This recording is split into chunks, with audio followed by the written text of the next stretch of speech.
on Puppet Media. And we're going to have a little different format today. We don't have guests scheduled.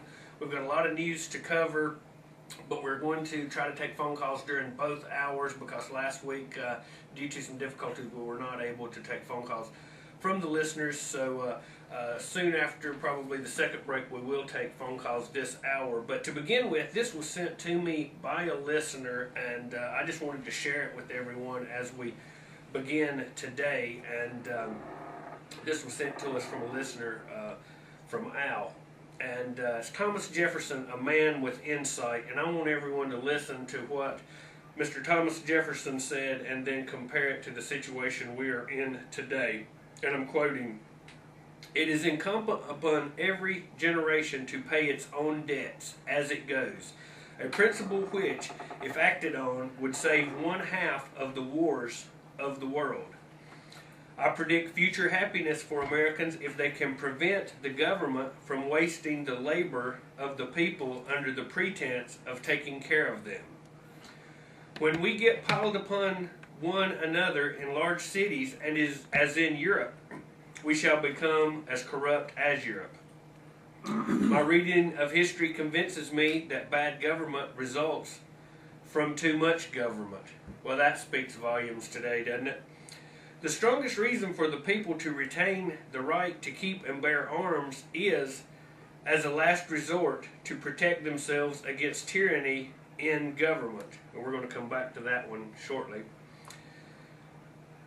"To compel a man to subsidize with his taxes the propagation of ideas which he disbelieves and abhors is sinful and tyrannical." Isn't that where we find ourselves today in the United States of America? Ever be debarred the use of arms. Democracy will cease to exist when you take away from those who are willing to work and give to those who would not. And again, this was sent to us by a listener. I thought that it was some excellent information, but because we forget some of the quotes of our founding fathers and our men of history, but the strongest reason for the people to retain the right to keep and bear arms is, as a last resort, to protect themselves against tyranny in government. And I would just like to say that these people that propose that the reason we have a Second Amendment is so that we can all have shotguns and go out and hunt geese or turkeys or quails, that is not the reason we have a Second Amendment. We have a Second Amendment so that if our government becomes so tyrannical, so overpowering, so overburdened, that the people, the citizens of America, have the means to make changes. This week, Phoenix, about a dozen people carrying guns, including one with a military-style rifle, milled amongst protesters outside the convention center where President Barack Obama was giving a speech Monday. The latest incident, which protesters have openly displayed firearms near the president. Gun rights advocates say they're exercising their constitutional right to bear arms and protest, while those who are for more gun control say it could be a disaster waiting to happen.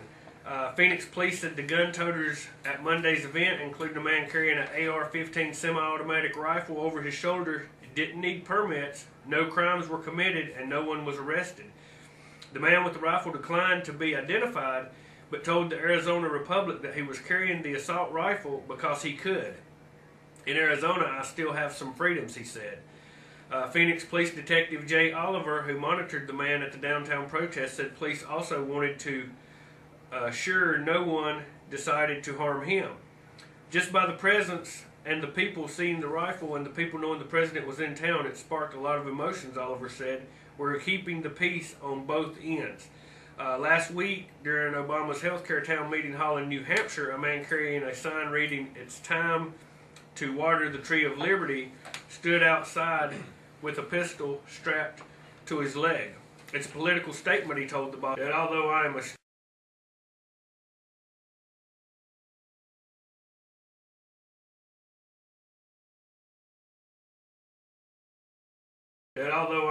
a staunch Second Amendment proponent, I would say that if we keep seeing this, we will see a provocateur, an agent of the government, show up and do something in an effort to maybe justify the government to say these are gun-free zones to eliminate this. But hats off to them. I'm glad to see they're exercising their Second Amendment rights. Brian, your thoughts? Did you see this in the news last week? Yes, I did, and I agree 100% with what you say. Just one provocateur to come along can simply eviscerate everyone's rights in the entire country. But of course, you know, the government always tries to come up with these perfect solutions, and in this world there just isn't any, and the gun issue is certainly one of them. No matter which side you take, there's always going to be something wrong, period. And that's just something we have to accept.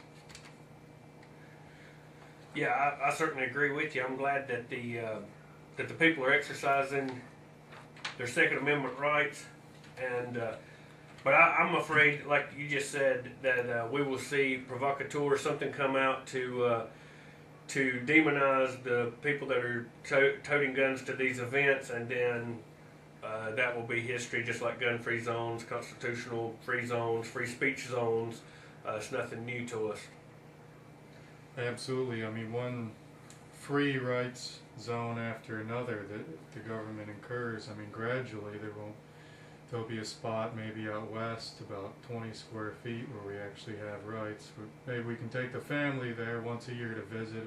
A vacation, you can have your rights here for 20 minutes and then go back to the rest of the world. Yeah. Exactly. Well, we are going to be next month, starting September 5th, doing our series Constitution, A Search for the Truth. We've got some guests lined up. We're going to be interviewing Chuck Baldwin this coming Tuesday, and we will air that on September 12th. If you're unaware of what we are discussing here, during the inauguration of FDR, he said that he was going to ask for the same powers as if we were being invaded by a foreign foe. March 9th, 1933, in the Farm Act, he invoked executive orders, the War Powers Act to be precise. Then that justified all of the executive orders. As late as 1973, Senate Report 93549, they stated we had been under emergency rule for 40 years. We've got an audio tape we're going to be playing of John McCain saying that we were still under emergency rule and the Constitution was in effect suspended. And we want to get to the bottom of this. I think everyone should find this very interesting. We're going to be discussing this starting September 5th. We've got a lot of information we're going to be bringing forward.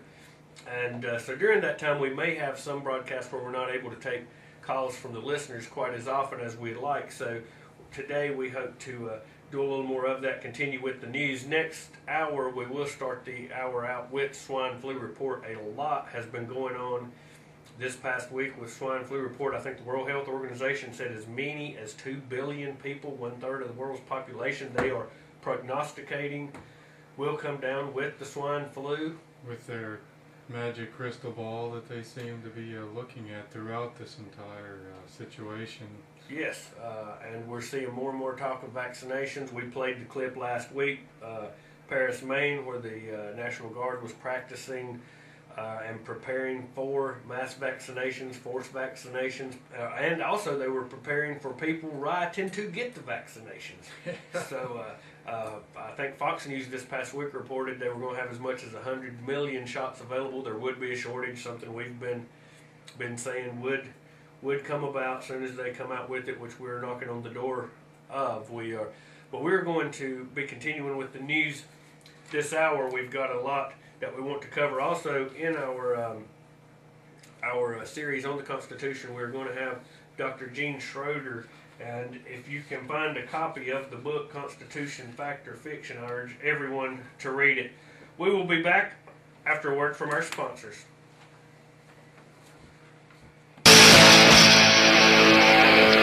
All right, we are back on The Real News. The website is therealnewsradio.com.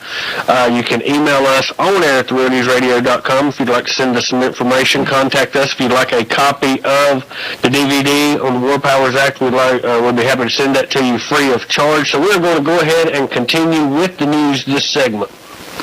This is some economic perspective by Bill Bonner. The consumer is dug in his heels.